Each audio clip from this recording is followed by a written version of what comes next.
बिस्मिल्लाहिर्रहमानिर्रहीम। Welcome to civil consultant. उम्मीद करता हूँ आप सब खैरियत से होंगे। तो आज कुछ अपडेट्स आई हैं जो मैं आपको देना चाहूँगा।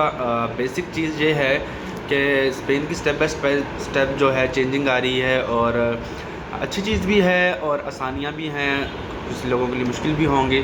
तो बेसिक चीज़ ये है कि कुछ अपॉइंटमेंट्स जो हैं वो अब चेंज हो गई हैं। आज हम थोड़ी सी कंप्लीट अगर बात करें तो नेशनैलिटी की जो काम है वो चेंज हो चुके हैं। इसके साथ नेशनल वीज़ा जो है वो भी अब चेंज होने वाला है, या चेंजिंग के मराहिल में है, चल रहा है। उसकी कुछ अपडेट्स हैं हमारे पास। इसके साथ साथ जो नेशनल कैटेगरी है, मींस के जो जिन हस्बैंड्स के पास या जिन वाइफ के पास यूरोप का पासपोर्ट है और वो अपनी वाइफ या हस्बैंड को पाकिस्तान से बुलाना चाह रहे हैं, तो उसकी कैटेगरी पे भी कुछ चेंजिंग आई है। पहले कुछ ये होता था कि आपने कुछ चीज़ें जमा कराई होती थी तो उनकी खाली रसीद दिखा कर ही आपका काम हो जाया करता था, लेकिन अब ये काम नहीं हो रहा।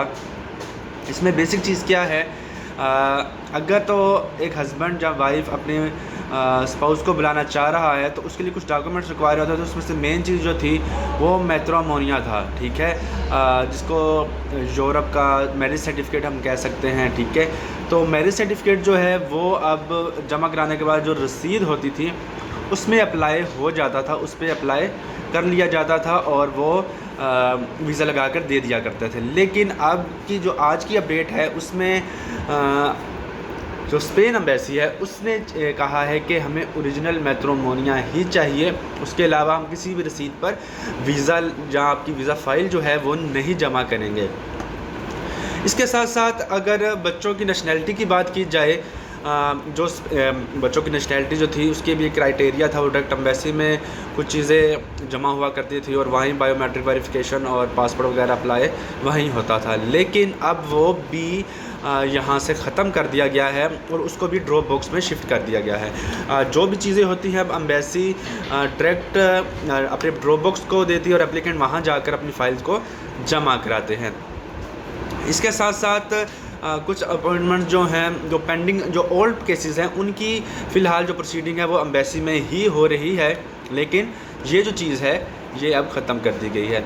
इसके साथ साथ जो नेशनल कैटेगरी है, मींस के जो रेजिडेंस कार्ड पे अपनी वाइफ को बच्चों को बुलाते हैं, तो उसके लिए भी कुछ क्राइटेरिया उन्होंने रखा हुआ है कि पुराने पासपोर्ट जो स्पेनिश स्पॉन्सर था, जो स्पाउस था, उसके डॉक्यूमेंट्स चाहिए होते थे, सारे के सारे पासपोर्ट चाहिए होते थे पुराने, और अगर वो नहीं होते थे तो वहाँ जहाँ वो रह रहा है स्पेन में, तो वहाँ की पुलिस स्टेशन से उसको एफआईआर चाहिए होती थी।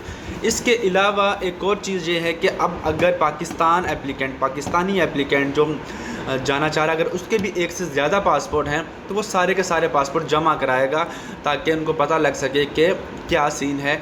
मींस के अगर आपके पास 2 पासपोर्ट हैं या 3 पासपोर्ट हैं तो वो तीनों के तीनों एम्बेसी में जो है वो जमा किए जाएंगे और उसके बाद आपका केस को प्रोसीड किया जाएगा। तो होप सो ये कुछ अपडेट्स थी जो मैंने आपको दी, आपको यकीनन कोई हेल्प ना मिली होगी। जाने से पहले चैनल को सब्सक्राइब करते हुए जाइएगा। अपना बहुत ज़्यादा ख्याल रखिएगा। अल्लाह हाफ़िज़।